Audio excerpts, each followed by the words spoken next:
surviving the apocalypse one day at a time. KFUG, Fogville. KFUG Community Radio would like to thank James Costin for his support in loving memory of Diane Costin of Community Radio in Del Norte. Thanks, Jim. Thanks for supporting KFUG. KFUG Community Radio. Hey, 10:30 the time. Paul Critz with you, along with Persephone Rose. How you doing, Persephone? Wait a minute. Hold on. Don't answer. How you doing, Persephone? Hello, hello. There we go. Oh, my microphone is falling. Oh, the microphone's loose. Oh, no. I got to get the microphone wrench. So Paul Kurtz with you, Persephone Rose. I've got Lisa the Librarian sitting in my sweetheart. If you would like to in the kitchen get a microphone cover. Yeah, I'm waiting for instructions. Oh, there you go. A wind sock, whatever we call these. The pop filter, huh? Big one or little one? Doesn't matter. All preference. I don't know. You're gonna talk big or little? You're gonna talk big. Talk Get right big? there. That one's cool. Do that one.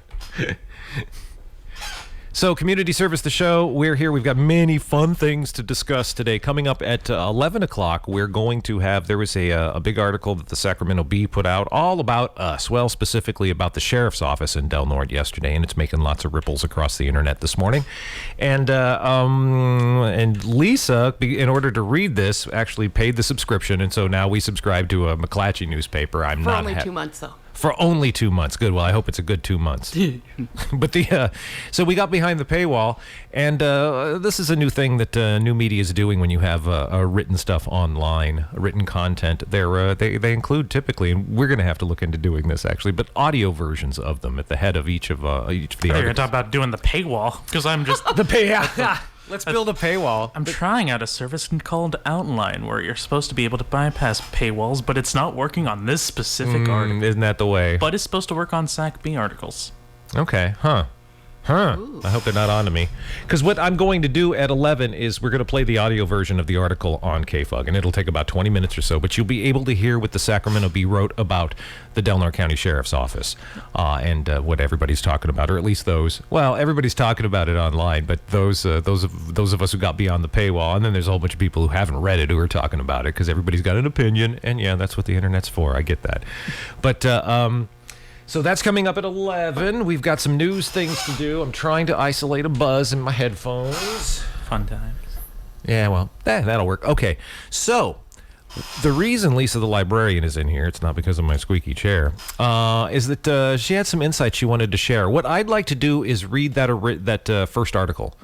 There was, you've all seen this, I'm sure, online. This was last Saturday morning.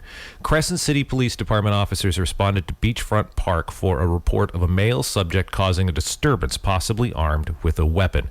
This is the Crescent City Police report as shared via the Wild Rivers Outpost and Jessica St. R. Andrews. Upon arrival, officers located an off-duty peace officer holding Gabriel Gomez, age 26, at gunpoint. Gomez was detained in handcuffs, and officers conducted an investigation into the incident.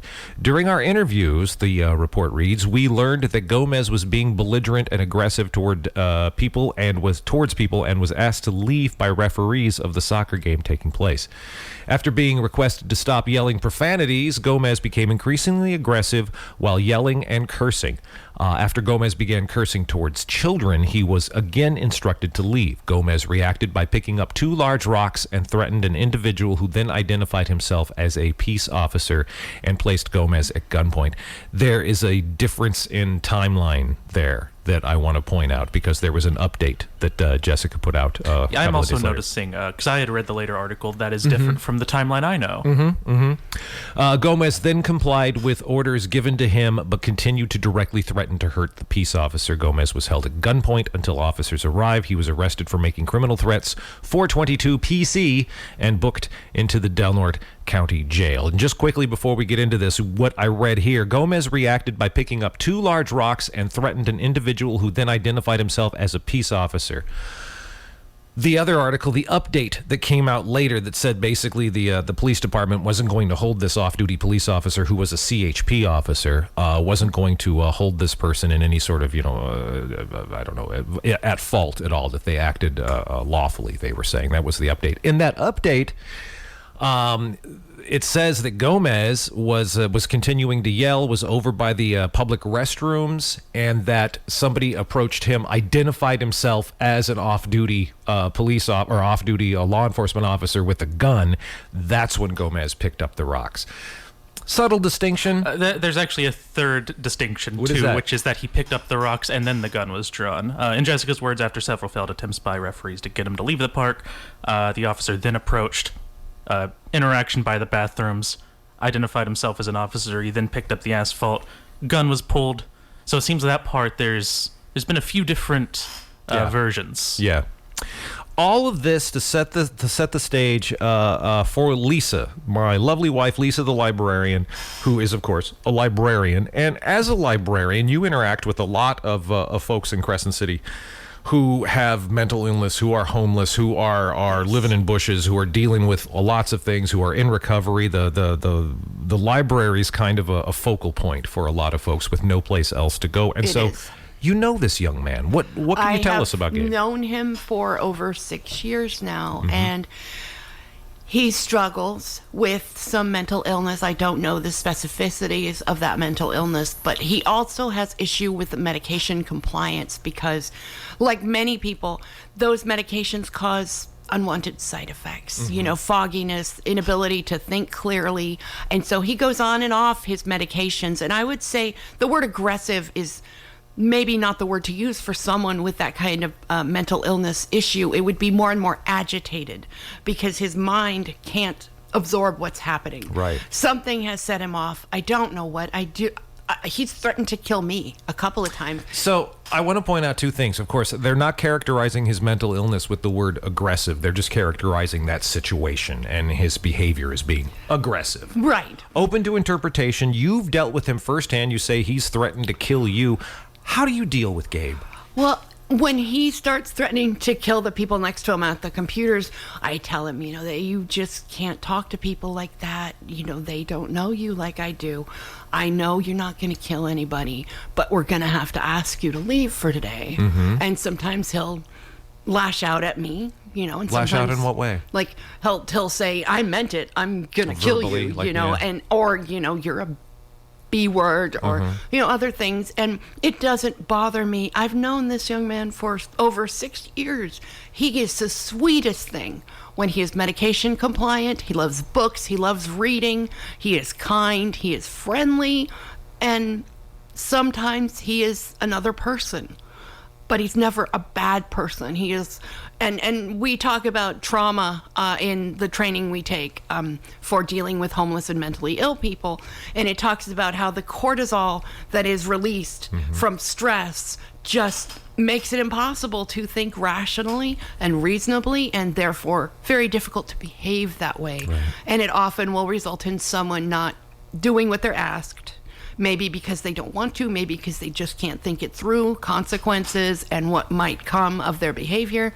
But I'm not saying what he did was right. I am not defending the behavior. I am defending the individual. I would say that this is a very fascinating response from local librarian, because right after the line, talking about this timeline, from our very own police chief, when somebody picks up rocks that size, I most likely would have done the same thing. I think the officer showed restraint by not shooting him, which is a very... He said that? Wow. Griffith said that? Griffin said that. Whoa. Oh, that's very upsetting. Which is, and... Thanks for the I just wanted to restraint show for the, not shooting somebody in cold blood. Wow. Wow. Okay. Wow. I did not... If I we're don't going remember with the reading that. timeline, too, the gun was deployed to basically, hey, stop. Yeah. We're going to wait till officers come.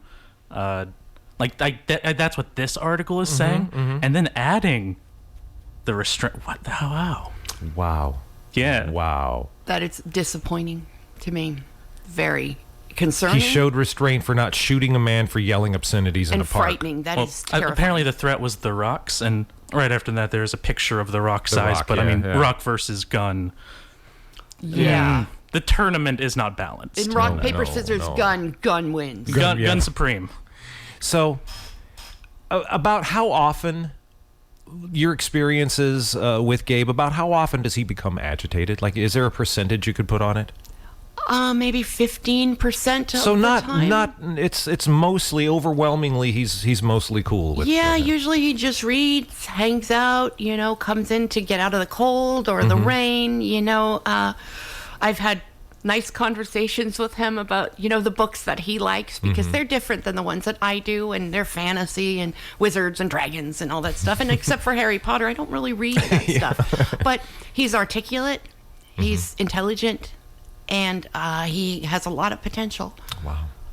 So, and I know you and I have talked and discussed a lot, especially with the shooting most recently, also involving the CHP here in Delaware County. We've talked a lot about how that could have been handled differently, how some sort of de-escalation practices could have been put in, and you've expressed a lot of concern about that and interest in learning more about how to do that. Let me just ask you 7 years working in the library. How would if you were in the park that morning and you knew Gabe and you saw what was going on, what would you have done? Well, I wouldn't have been scared of him with a rock because even if he said he was going to throw it at me, I don't believe he would have. Just he responded to like what he felt as a threat, picking up a rock. Why are you coming at me? I'm just freaking out right now, but I'm not a police officer, and I deal with people like that in a much different way.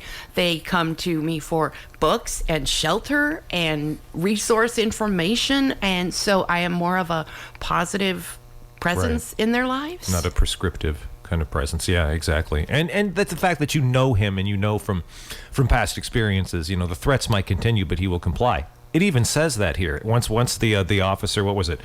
And placed Gomez at gunpoint. Gomez then complied with orders given to him, but just as you said he does in the library, continued to directly threaten to hurt the Of police course, officer. he does that. Because he's done that to you. Yeah, and I don't take it personally at all.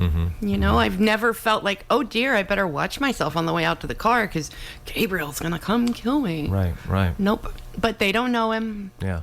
But still, even if he threw a rock at me, it's not going to kill me. Yeah. I don't think, restraint and not, that's, you know what. I know what Not you're saying a word. Yeah, if you're that scared of rocks, don't be a policeman. So what could we... Can we just... ahead. I just want to highlight the calmness of our local librarian compared to our chief of police. It's but Lisa's got a lot Different of fans in town, and she's not. And you say it's a different job, but in a lot of ways, it's a lot of the same job. And what seems to be the difference is somebody's walking around with a badge and a gun, and somebody's walking around with the library and empathy. All I'm saying, as Persephone Rose, not as like a new, I would be much more comfortable if Lisa had shown up. Drop my phone. Yep. Yeah. That's so. I know. In light of like the de-escalation, this issue, the larger one that resulted in the death of a person here in Delaware County, what would you like to see happen in this county? Oh my goodness. I would like to see there be enough funding for not only more mental health help for people where there's actually like, my dream would be that there's actually a facility available where people could go for a few days and be looked at and diagnosed and taken care of, but also that we could afford to expand on the whole 988, which is now a direct line to a crisis line. But it's also the dream is that you'll be able to call that number as an alternative to 911, and someone unarmed with the skills of de-escalation in mental health situations will come out, and if they need the police, they can call them. Yeah. But someone else comes first, and that way there's a chance that that person is not going to die. I don't know why that guy Robert Seth got to me so much. I didn't know him, but I feel like watching, him trying to engage, and anyone who's seen that video, he says, y'all only want to talk about the knife. Right. I'm trying to talk to you about my life, and they don't pick up, they don't try. Yeah. And he runs at them with a gun after trying to speak over and over and over. And for like what, 5-6 minutes at the beginning of that video? Yeah. They failed in that way. They failed to engage when he opened up. And probably they're not trained to, but that's a real basic thing. When someone opens up to you, there's an opportunity. Quit talking about the knife. It was not in his hand. Right. Talk. Yeah, as a person. Yeah. Wow. Yeah. So, take with that what you will. It's just that when you're commenting on Facebook, when you're commenting on an incident like this, and there's a lot of just stupid people don't know anything. There are a lot of people who know things specifically about incidents and know people involved in these incidents, and it's never as black and white as it appears on the page, on the phone, on the computer screen. Yeah. So this man, as far as I know, is still in custody. He was not given bail or anything like that. Of course, if he's homeless, and is this something that I don't want to get in too much into sharing any details about him. Do you get the feeling he's homeless? I feel like he probably is, but I'm not 100% sure. Right. But somebody isn't there helping him take his meds. Right. Obviously, and so there's mental health infrastructure that is needed that isn't there currently. Wow. Yes. Yeah, because I don't know if it's an unfair characterization or not, but it seems like this brother probably came pretty close to getting shot in the park, and that's always a possibility.